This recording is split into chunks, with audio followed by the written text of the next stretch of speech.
L'heure du café sans filtre avec Maxime Binet. Bonjour Maxime. Bonjour Alexandre, dans 10 jours nous irons voter. C'est vraiment la dernière ligne droite pour conclure ou pour faire mentir les sondages. Bonjour Sophie Merckx. Bonjour. Vous êtes tête de liste pour le fédéral dans le Hainaut. Vous êtes l'une des responsables du PTB. La Belgique s'est engagée à fournir une trentaine d'avions de combat F-16 à Ukraine d'ici 2028. Votre président de parti, Raoul Edebo, parle de porte ouverte vers une troisième guerre mondiale. Avec le PTB au pouvoir, on courbe les chines face à Vladimir Poutine, c'est ça ? Non, pas du tout. On courbe pas du tout les Chines face à Vladimir Poutine. On n'a rien à voir avec Vladimir Poutine. On a toujours condamné l'invasion russe en Ukraine, mais on doit aider les Ukrainiens ou pas ? Oui, on peut les aider sur le plan humanitaire, bien sûr. Ça, on a toujours soutenu l'aide humanitaire, l'aide aussi par rapport aux réfugiés. Mais nous ne sommes pas pour l'escalade dans laquelle le conflit se trouve actuellement.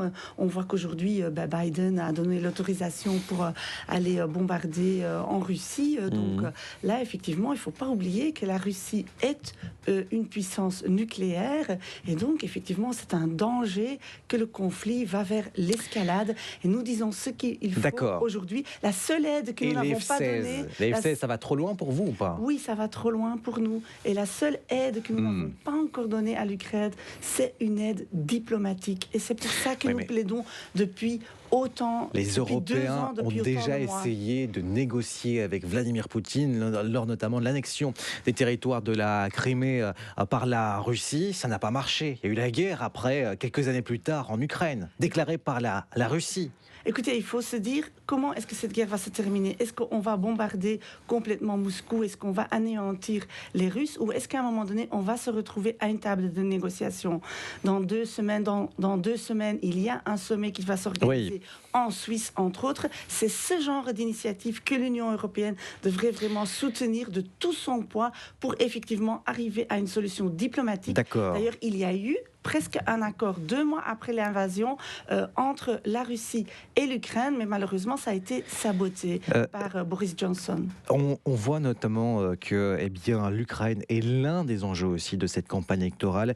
J'en veux pour preuve cette phrase, c'est d'une lâcheté incroyable de négocier avec Vladimir Poutine. Selon Paul Magnette, il l'a dit hier sur les antennes de la RTBF, le président du PS pointe vos relations notamment troubles avec la Russie d'une part et d'autre part avec la Chine. Vous confirmez ? C'est du grand n'importe quoi. Le PTB n'a aucune relation avec Poutine. C'était les Occidentaux qui, dans le début des années 2000, essayaient de faire des accords commerciaux avec Poutine. Le PTB n'a jamais rien à voir avec ça. Donc il ment, Paul Magnette, là-dessus ? Oui, bien sûr, il ment là-dessus. Le PTB n'a aucune relation ni avec la Russie, ni avec la Chine d'ailleurs. Donc, vous ne soutenez pas davantage la politique diplomatique de la Chine ? Pardon ? Vous ne soutenez pas davantage la politique diplomatique de la Chine ? Nous n'avons rien à voir avec la Chine, ni avec la Russie. Point barre, je tiens à être vraiment clair là-dessus. La seule chose que nous réclamons, c'est comme énormément de pays du Sud actuellement et aux Nations Unies, nous voulons qu'on mette fin aux 2 poids, 2 mesures dans la politique internationale. Quand je regarde les mesures qu'on prend par rapport à la Russie et qu'aujourd'hui, alors que nous parlons, un génocide est en train de se passer à Gaza et qu'Israël n'a reçu aucune sanction de l'Union européenne, moi je dis l'Union européenne est en train de s'isoler sur le plan international et doit immédiatement aujourd'hui prendre des sanctions contre Israël. Voilà, on est déjà revenu à plusieurs reprises par rapport à ce conflit au Proche-Orient avec d'autres responsables du PTB. On va revenir à cette campagne en Belgique, les élections évidemment qui ont lieu dans moins de 10 jours, dans 10 jours précisément. Passons à votre programme, les soins de santé. J'ai pu lire quelques propositions par rapport aux soins de santé proposés par le PTB. Vous parlez de médecine à 2 vitesses au PTB. Qu'est-ce que ça signifie, Sophie Merckx ? Aujourd'hui, je pense que beaucoup de gens remarquent qu'on est déjà dans une médecine à 2 vitesses. Quand vous voulez prendre rendez-vous à l'hôpital, on vous propose un rendez-vous dans quelques mois. Ou on vous dit, vous pouvez avoir un rendez-vous en privé, en moyennant le paiement d'un supplément. Donc ça, c'est la médecine à 2 vitesses. Donc c'est le pouvoir d'achat des citoyens qui, quelque part, divise la société pour les soins de santé, c'est ça ? Aujourd'hui, c'est déjà distinction le cas. des classes sociales ? Aujourd'hui, je pense que nous sommes déjà dans une forme de médecine à 2 vitesses. Effectivement, des consultations privées où vous pouvez accéder rapidement. Quand vous payez des suppléments, vous avez des rendez-vous plus vite. Et si vous n'avez pas les moyens, vous attendez. Donc ça, c'est vraiment la médecine à deux vitesses contre lesquelles nous, on se bat. Et donc, c'est pour ça qu'on se bat contre les suppléments d'honoraires d'un côté et pour une première ligne. Ça ne va pas plaire aux médecins, ça, ces suppléments d'honoraires. Hein. Ça ne va pas plaire aux médecins, notamment. Je pense que la plupart Vous êtes médecin de formation. Je suis médecin, effectivement. Non, je pense que la plupart des médecins, ils font la médecine, c'est pour soigner les gens. Parfois 10 ans, 12 ans d'études tout de même. Hein. Oui, bien sûr, et on peut être bien payé comme médecin, c'est pas ça le problème. Même au PTB, on propose de très bien payer les médecins. Ce que nous proposons par contre, c'est d'en finir avec cette médecine à l'acte, qui fait aussi que dans les hôpitaux, en fait, on veut toujours qu'il y ait plus en plus de prestations, et c'est à ce système-là qu'il faut mettre fin. Vous souhaitez augmenter le nombre d'infirmiers et d'infirmières, supprimer les quotas INAMI, vous voulez augmenter la norme de croissance des soins de santé à 3,5. Bon, vous rasez gratis, comment on finance tout cela avec les finances que nous avons pour notre État? D'un côté, quand on regarde par exemple notre proposition pour aller sans argent chez le généraliste, donc ça coûte 149 millions d'euros, mais l'INAMI et la Cour des comptes ont donné un avis positif là-dessus. Pourquoi ? Parce que c'est évident que quand vous avez la première ligne où vous pouvez aller sans argent, vous économisez finalement en deuxième ligne. Vous soignez avant que ce ne soit trop tard. Si vous pouvez aller chez le médecin généraliste. Encore faut-il avoir des médecins généralistes. C'est un investissement d'investir dans les soins de santé. Et la deuxième chose, bien sûr, on n'est pas d'accord, comme le MR par exemple, qui propose aujourd'hui de couper dans les soins de santé. Il ne dit pas de couper dans les soins de santé, mais d'optimiser. Les libéraux flamands et francophones disent qu'il y a peut-être moyen d'être plus performant et en diminuant aussi les finances. Non, moi ce que je dis, c'est qu'il y a quelque chose où on peut être plus performant, mais n'entend jamais le MR parler là-dessus, c'est le prix des médicaments. Aujourd'hui, on dépense pour plus de 2 milliards de notre sécurité sociale en contrat secret. Donc, c'est de l'argent qui va directement de la sécurité sociale aux firmes pharmaceutiques. Et ça, nous dénonçons. Mais les MR ne le dénoncent jamais. Et là, effectivement, on peut économiser de l'argent. Vous venez sur l'aspect budgétaire, on va y arriver. On va dépenser 4 milliards supplémentaires pour les soins de santé d'ici à 2029. Nous avons un trou budgétaire estimé à politique inchangé pour la Belgique à 46 milliards d'ici 2029. Comment fait-on pour répondre à ce problème de mathématiques simples? Comment refinancer? Comment donner plus d'argent aux soins de santé avec la réalité budgétaire de notre pays? C'est impossible.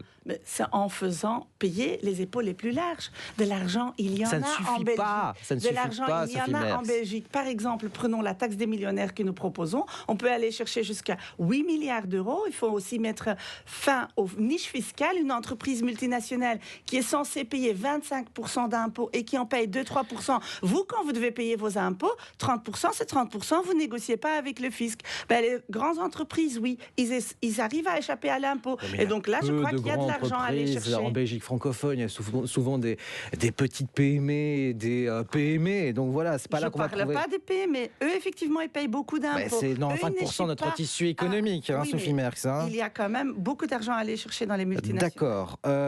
Alors, si vous accédez au pouvoir, on va arriver à ce thème-là. Est-ce que vous souhaiterez devenir la prochaine ministre de la Santé, Sophie Merckx? C'est évident qu'avec le PTB, nous sommes clairs. Nous voulons bien sûr participer à un gouvernement. Vous souhaitez devenir la prochaine ministre de la Santé? Et nous voulons accéder au gouvernement.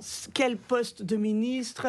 Qui va faire quoi? Tout cela, nous le décidons bien sûr collectivement au PTB. Et qu'une chose soit claire, si jamais il y a un ministre du PTB, il ne gagnera pas 10 000 euros par mois. Combien? Il continuerait à vivre avec un salaire de travailleur de 2 500 euros par mois, comme nous le faisons déjà aujourd'hui en tant que député. Mais si il y a un salaire aussi conséquent pour les différents responsables ministériels, c'est pour éviter aussi qu'ils soient corruptibles. Comment faites-vous par rapport au lobby? Si ça fonctionnait contre la corruption, on l'aurait su depuis longtemps. Hein. Ça fait longtemps. Il n'y a pas des affaires qui sortent toute la semaine. Et qu'il y a beaucoup de corruption. Non, c'est le contraire, justement. Quand on a des politiques qui vivent avec des salaires normaux, peut-être que quand les gens auront des factures d'électricité hyper élevées, qu'ils prendraient des mesures. Dernière question pour refermer cet entretien. Ce qui est quasi impossible que le PTB un jour gouverne au niveau fédéral, c'est que la quasi-totalité des partis refusent de gouverner avec vous. Notamment, c'est le cas en Flandre, c'est le cas du MR et c'est le cas des engagés. Le PS explique que voter PTB, c'est renforcer la droite, c'est renforcer le MR. Et c'est comme vider un verre d'eau dans la mer. C'est un constat très sévère. Votre réponse par rapport à ça? Moi, je trouve ça très, très, très grave que le PS, aujourd'hui, non seulement il annonce déjà les renoncements, mais qu'il ferme la porte complètement à une alliance avec le PTB. Monsieur Magnette avait dit qu'il voulait les coalitions les plus progressistes possibles. Est-ce que c'est un vote inutile, le PTB? Il exclut le PTB. Il dit que nous avons avons 55 conditions pour monter au gouvernement, mais c'est lui qui cherche 55 excuses pour ne pas discuter avec le PTB. Mais les électeurs du PTB, ils méritent vraiment qu'on négocie sérieusement sur nos propositions. Voilà, c'était le Café sans filtre à 10 jours des élections. Sophie Merckx.